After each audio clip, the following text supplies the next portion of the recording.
नमस्कार मित्रांनो, श्री स्वामी समर्थ. तुम्हा सर्वांचे मराठी गोष्टी यूट्यूब चॅनलमध्ये हार्दिक स्वागत आहे. घरातील या 5 वस्तू रिकाम्या ठेवू नका, त्यामुळेच पैसा हातात टिकत नाही. आपल्या जीवनात चढउतार सुरूच असतात. बऱ्याचदा आपल्या हातात काही पैसाच टिकत नाही असं होतं. याला काही वेळा वास्तुदोष जबाबदार असतात.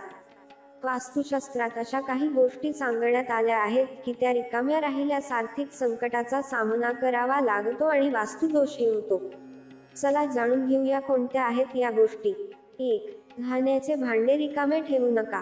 वास्तुशास्त्रानुसार घरात अन्नाचे भांडार कधीही रिकामे ठेवू नये.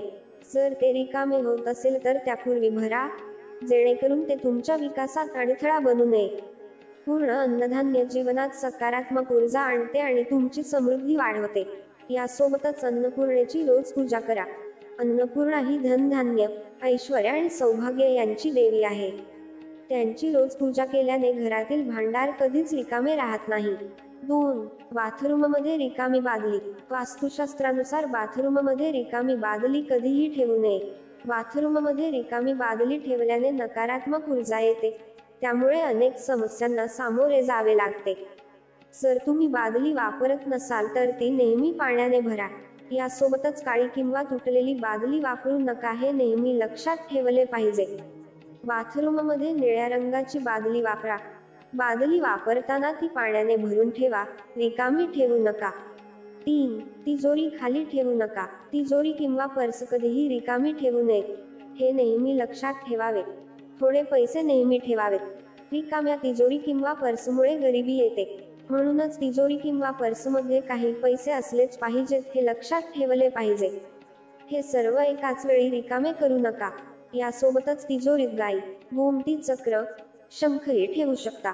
त्यातून तुमच्या समृद्धीत आणखी भर पडते. 4. देवघरातील जलपात्र. बहुतेक घरांमध्ये पूजास्थान असते आणि तिथे पाण्याची भांडी, घंटा इत्यादी पूजेशी संबंधित गोष्टी असतात.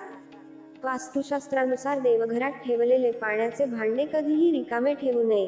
पूजा केल्यानंतर पाण्याच्या भांड्यात पाणी भरून त्यात थोडे गंगाजल आणि तुळशीचे पान टाकावे. देवालाही तहान लागते असे मानले जाते. पाण्याने भरलेले भांडे देवघरात ठेवल्यास भगवंताला तहान लागत नाही आणि भगवंत तृप्त राहतो. यामुळे घरात सुख समृद्धी राहते आणि सकारात्मक ऊर्जेचा संचार होतो. दुसरीकडे रिकाम्या पाण्याचे भांडे घर आणि जीवनावर नकारात्मक परिणाम करतात, ज्यामुळे एखाद्याला आर्थिक संकटाचा सामना करावा लागतो. 5. अपशब्द वापरू नका. आपल्या समृद्धीमध्ये भाषेला खूप महत्त्वाचे स्थान आहे, म्हणूनच जिभेवर ताबा ठेवा, म्हणजे कोणाचाही अपमान करू नका. घरातील मोठ्यांना अशा गोष्टी बोलू नका, ज्यामुळे त्यांना मानसिक त्रास होईल. असे केल्याने लक्ष्मी देवीला राग येतो आणि ती आपला मार्ग बदलते. म्हणूनच घरातील मोठ्यांचा कधीही अनादर करू नका. या गोष्टी सदैव ध्यानात ठेवाव्यात की कर्म, शब्द आणि मनाने कोणाचाही अपमान होऊ नये. मित्रांनो, जर तुम्हाला हा व्हिडिओ आवडला असेल तर व्हिडिओला एक लाईक करायला विसरू नका. तसेच आणखी माहितीपूर्ण व्हिडिओ ऐकण्यासाठी आमच्या चॅनेलला अवश्य सबस्क्राईब करा. तुमचा अमूल्य वेळ दिल्याबद्दल तुमचे खूप खूप आभार.